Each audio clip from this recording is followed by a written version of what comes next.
இல்லைன்னா ரொம்ப கடை நடத்த முடியாது. எல்லாரும் கடை மூடிதான் ஆகணும். வேற என்ன, வேற ஃபுல்லா போட்டா ஓனர், பில்டிங் ஓனர் சம்மதிக்க மாட்டாங்க. கேஷ் இருந்தா பண்ணுவோம், இல்லாட்டா க்ளோஸ் பண்ணிட்டு உட்காந்து லாஸ் ஆகும், ரொம்ப லாஸ் ஆகும். எங்க பிசினஸ் ரொம்ப லாஸ் ஆகும். நாங்க கடையை மூட வேண்டியது. இதனால 22 பேர் வேலை செய்யறாங்க.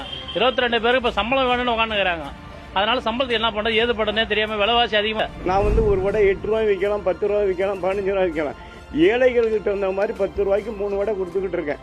இப்போ 3000 ரூபாய் சிலிண்டர்னா நான் எப்படி வியாபாரம் பண்ண முடியும்? எது நடக்கக்கூடாதுன்னு நம்ம பேசிட்டு இருந்தோமோ அது நடந்திருக்கு. ஈரான் இஸ்ரேல் போர்னால இங்கே வாழக்கூடிய சாமானிய மக்கள் தலையில விழுந்திருக்கு. இந்த போர்னால இந்தியாவுக்கு மிகப்பெரிய அளவுல பொருளாதார பாதிப்பு ஏற்பட்டிருக்கு. இந்தியா முழுவதும் எல்பிஜி சிலிண்டர் தட்டுப்பாடு ஏற்பட்டிருக்கு. இங்க இருக்கக்கூடிய உணவகங்கள் மூணு அபாயம் ஏற்பட்டிருக்கு. மருத்துவமனை இருக்கக்கூடிய நோயாளிகளுக்கு சமைக்கிறதுக்கு சிலிண்டர் தட்டுப்பாடு ஏற்பட்டிருக்கு. வெளியூர்ல இருந்து இங்க படிக்கிறதுக்கு வயிற்று பிழப்புக்காக வேலை பார்க்கக்கூடிய மக்கள் தங்கியிருக்கும் விடுதியில சமைக்கிறதுக்கு சிலிண்டர் தட்டுப்பாடு ஏற்பட்டிருக்கு. வெறும் டீயும் பன்னும் பிஸ்கட்டும் சாப்பிட அவலம் ஏற்பட்டிருக்கு. அதே போல இந்த எல்பிஜி சிஎன்ஜியால ஆட்டோ ஓட்டுநர்கள், கார் டிரைவர்கள் மிகப்பெரிய அளவுல பாதிக்கப்பட்டிருக்காங்க.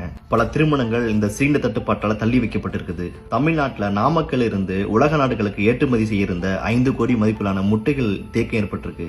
அரிசிகள், பருப்புகள் ஏற்றுமதி நிறுத்தப்பட்டிருக்கு. இது எல்லாமே ஒரு வேதனைக்குரிய வகையில இருக்கு. இதனுடைய முழுக்க பொருளாதார பாதிப்பு யாருக்குன்னு நமது இந்திய நாட்டுடைய பிரதமருக்கு நன்றாகவே தெரியும். ஏன்னா நம்முடைய பொருளாதாரத்துல இந்த கச்சா எண்ணெய், இந்த எல்பிஜி கேஸ் போன்றவற்றை எல்லாம் மத்திய கிழக்கு நாடு சார்ந்துதான் இருக்கும். Saudi Arabia, Iran, Iraq, Qatar போன்ற நாடுகள் தான் வாங்குறோம். அப்படி இருக்கும்போது போர் ஏற்படுத்தினா இது யாருக்கு மிகப்பெரிய அளவுல பாதிப்பு ஏற்படும் அப்படின்னு கண்டிப்பா மோடி அவர்களுக்கு தெரியும். அப்படி தெரிந்து இருந்தும் மோடி அவர்கள் இந்த போருக்கு எதிராக ஒரு குரல் கூட கொடுக்கல. இஸ்ரேல் அமெரிக்காவுக்கு சாதகமாக அமைதியா இருந்ததுனால இப்படிப்பட்ட பாதிப்பு இந்திய மக்களுக்கு ஏற்பட்டிருக்கு. சார், நீங்க உலக பொருளாதாரத்தை நிர்ணயம் செய்யும் ஒரு நாடு சார்.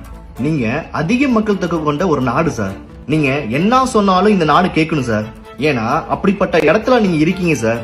உலக பொருளாதாரத்தை ஆட்டி படைக்கும் ஒரு நாடு சார் நீங்க. அதை விட்டுட்டு அமெரிக்காரனுக்கும் இஸ்ரேல்காரனுக்கும் துணை போனதுனால எங்க தலையில விழுது சார். சாமானிய மக்கள் தலையில விடியுது சார். இது எப்படி பொறுத்துக்கொள்ள முடியும்? நீங்க எல்லாத்துக்கும் வரி போடுறீங்களா? பெட்ரோலுக்கு கலர் வரி, உணவுப் பொருட்களுக்கு ஜிஎஸ்டி வரி, உழைக்கிற காசுக்கு வருமான வரி, ரோட்ல போறதுக்கு சாலை வரி, இப்படி வரிக்கு மேல வரி போட்டு இப்ப மக்களை நடுத்தர்ல நிக்க வச்சிட்டீங்க. ஒரு சிலிண்டர் 2000-3000 விக்குது. தமிழ்நாட்டுல நீங்க என்ன சொல்றீங்க? சிலிண்டர் தட்டுப்பாடு ஏற்படாது, உலக அளவுல இந்தியாவுக்கு தான் முதலிடம் கொடுக்கறாங்க அப்படின்னு பேசிட்டு போயிருக்கீங்க.